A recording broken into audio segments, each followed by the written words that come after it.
Olá, Motolama na área. Recentemente, tenho falado muito em motos Big Trails e as diferenças entre os diferentes tipos de motos. Bonito, mas e daí? Aí, brotherzinho, vem a pergunta que não quer calar. Qual é a opção de moto melhor para o meu uso? Ou melhor, para o seu uso? Aí depende. Depende do seu uso. Para que você quer a moto? Vai fazer um off-road leve ou pesado? Vai encarar uma estradinha de terra ocasional? Não, quero rodar só em asfalto. Mas vai que aparece uma estradinha de terra para ir conhecer uma cachoeira. Você anda forte ou moderado? E a garupa? Vai levar alguém pendurado atrás de você? E a bagagem? É light ou é padrão mudança? E ainda, viaja longe ou perto? Faz muita quilometragem de cada vez? Ou vai só na padaria? Pois é, são milhões de variáveis. E cada moto, não que ela seja feita com isso em mente, mas cada moto tem suas características e especialidades. Sim, tem moto que é feita para especificamente determinado uso, mas a maioria são as genéricas, que tentam agradar gregos e troianos. Às vezes os troianos ficam meio putos. Fazer o quê?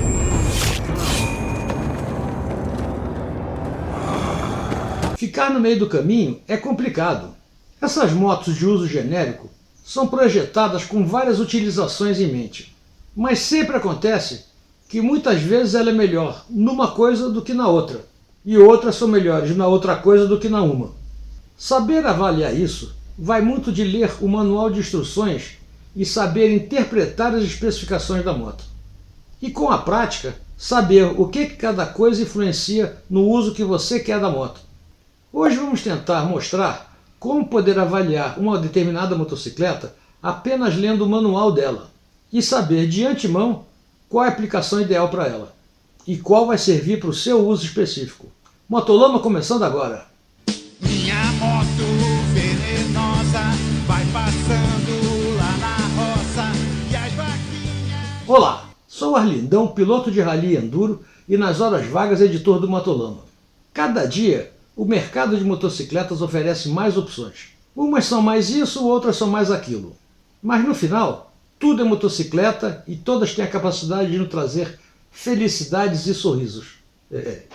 E já que você curte o assunto, verifique desde já se está inscrito no canal do Motolama e nos dê a honra do seu like.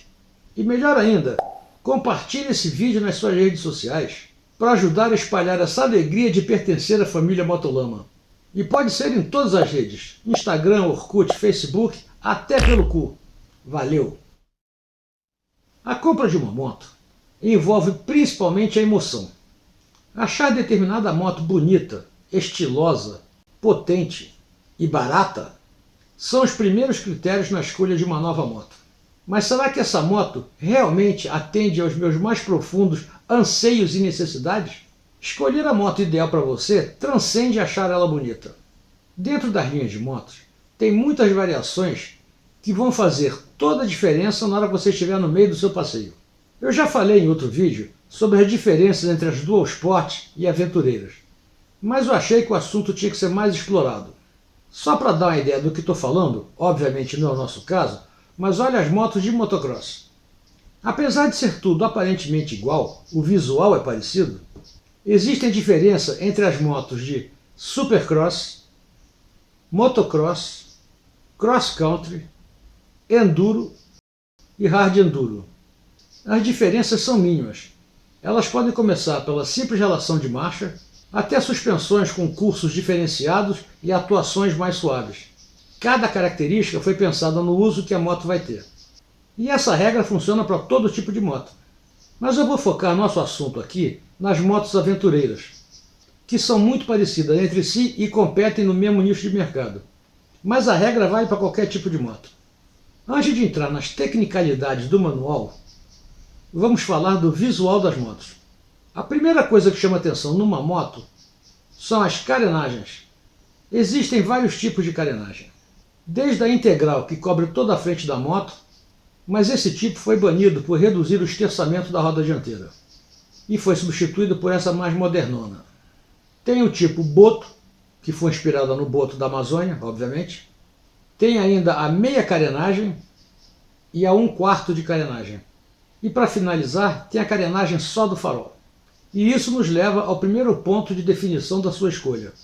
Dependendo do seu uso, se pretende levar sua magrela para a trilha, as motos com carenagem volumosa, apesar de serem ótimas na estrada, na trilha ela tira um pouco da interação com a roda da frente.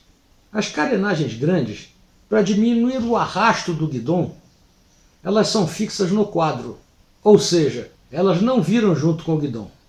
O que para alguns pode ser um problema até acostumar. Mas para quem quer o conforto do para-brisa sem aquela carenagem enorme, eu uso o para-brisa fixo junto com o guidão e preso na carenagem, aquela do farol. Fica estranho, mas acostuma. Ainda no item carenagem, algumas motos viram aventureiras pelo simples fato de colocar uma carenagem. É só comparar as XTs com as Tenerés. Mas é claro que não é só isso. Aí vem reforço de quadro para carregar garupa e bagagem. E isso é evidente principalmente nas duas portes, que normalmente tem o quadro derivado das motos de enduro e não tem suporte para garupa e bagagem. Só para dar um exemplo, a XR650L, para levar bagagem, ela tem que levar um reforço de quadro. E as Triumph 900 Rally Pro tem uma limitação de peso no bagageiro. E como ninguém lê o manual, tem muita gente rodando por aí com o quadro quebrado. E aqui começam as sutis diferenças entre os tipos de moto. Só para falar de um caso, vamos comentar sobre a linha da Triumph Tiger 900, que tem a GT, a GT Pro e a Rally Pro. A GT vem com rodas de liga leve, 19 na frente e 17 atrás. E isso permite o uso de pneus sem câmera. Mas o problema que eu vejo aqui é o uso de rodas de liga leve com pneus sem câmera no off-road. Imagina errar um mata-burro e pegar a quina dele e amassar o aro. Com o pneu sem câmera, você não vai conseguir montar ele numa roda amassada, porque afinal de contas a roda está amassada e o pneu não vai vedar. Obviamente que tem como resolver, é só levar uma câmera reserva. Em relação à Rally Pro, que tem aros 21 na frente e suspensão mais longa, a GT é mais estradeira. Os aros 21, por serem maior e mais inércia, elas tendem a querer manter a roda reta. Então para você dar aquela inclinada de repente, com o aro 21 é mais lento. Ela tende a querer ficar em pé. Enquanto os aros 19 aceitam melhor essa inclinação de curva. E outra, a Rally Pro tem curso de 240 mm na frente e 230 atrás, enquanto a GT tem apenas 180 na frente e 170 atrás milímetros de curso. As suspensões da Rally Pro no off-road são fantásticas, mas na estrada, cada vez que frear forte, a tendência vai ser enterrar a frente e jogar você e o garupa em cima do guidão. Na GT isso não acontece. O curioso é que não basta a moto ser uma Adventure. Tem que ficar atento aos detalhes do nome, como por exemplo a letra R, que representa Rally ou Racing, ou S, de esporte.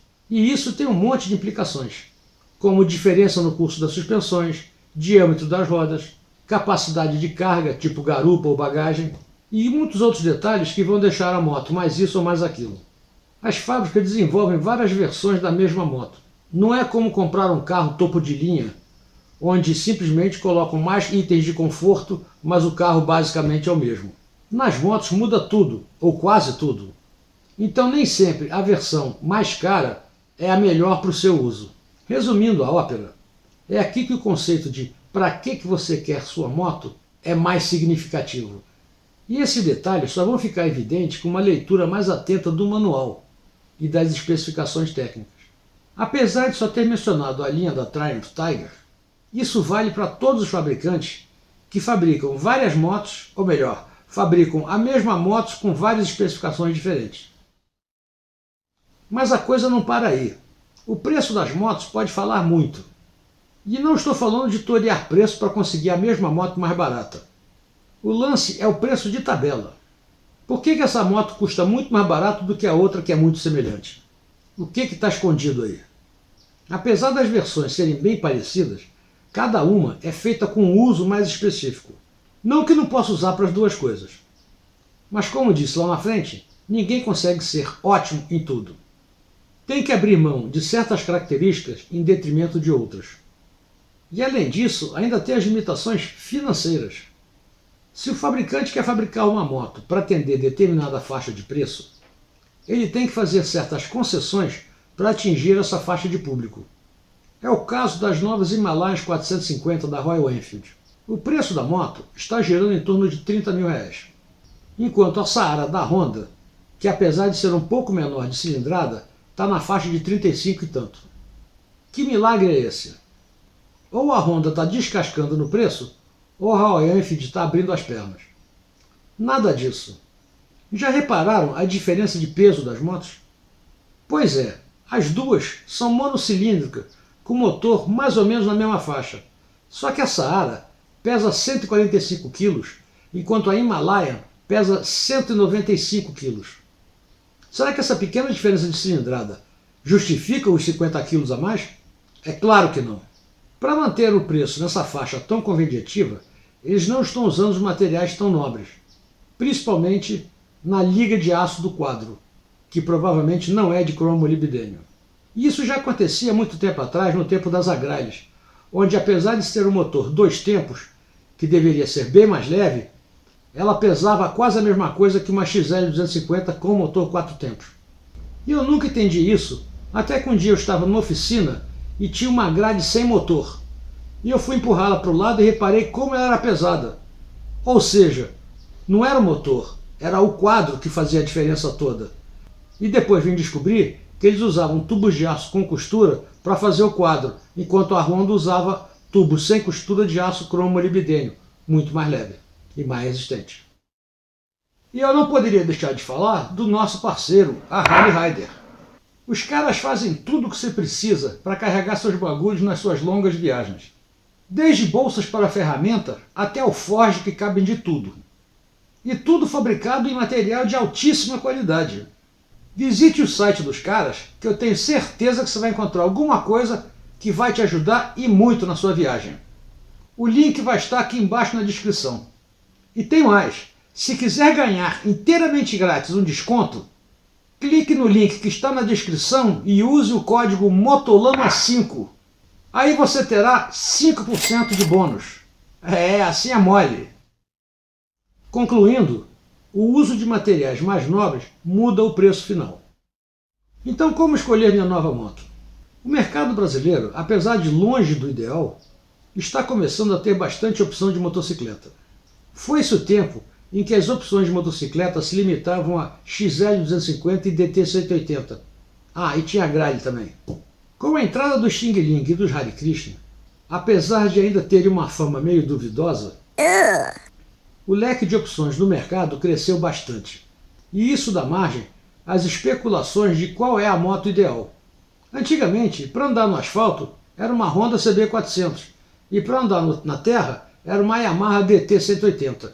Hoje, com a variedade de opções que tem por aí, as escolhas ficaram tão específicas que a galera, na hora de escolher a moto nova, fica na dúvida sobre o que vai atender mais suas necessidades.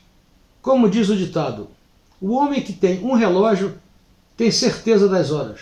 O homem que tem 2 relógios nunca tem certeza das horas. Nas motos funciona do mesmo jeito, principalmente na categoria aventureiras. Uma é mais isso, a outra é mais aquilo, o que nos obriga a ter mais critério na hora de decidir qual modelo levar. Para complicar, às vezes o mesmo modelo tem várias variações, que é o caso da KTM 390, que tem Adventure, Adventure R, Supermotar e a Dual Sport. Qual escolher?